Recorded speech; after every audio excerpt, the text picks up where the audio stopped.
ቅዱስና እውነተኛ ጌታ ሆይ ፍረድ።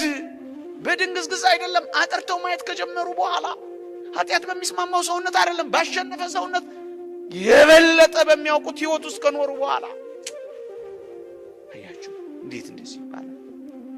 ወደሚበልጠው ዓለም ከሄዱ የሚያንሰውን ማየት ያቀታቸዋል። የሚያንሰውን እያዩ በሚያንሰው ውስጥ እየኖሩ የሚበልጠውን ካዩ በሚበልጠው ዓለም ውስጥ እየኖሩ የሚያንሰውን ማየት እንዴት ይሳናቸዋል? ለዚህ የእግዚአብሔር ቃል ማስረጃ አለ። አዎ አለኝ። ምን አገባት ይልልሃል? ምን ታውቃለች ይልልሃል? የተወደዳችሁ ኦርቶዶክሳውያን አንድ እውነተኛ ምስጢር እስኪ እንነጋገር። ምን አገባችሁ አላላቸውም እኮ። እንደው ምን አላቸው? እንደናንተ ሰማዕትነት የሚቀበሉ ምስክር የሚመሰክሩ ስላሉኝ ጥቂት ጊዜ ታገሱ አላቸው። አንዳንዶች በቃሙ እንዳትሰሟቸው፣ በጣም ጨክን ያሉ ውሸታሞች ናቸው። ደፍሬ እናገራለሁ፣ ቤተ ክርስቲያንን አያውቋት። ሰሞኑን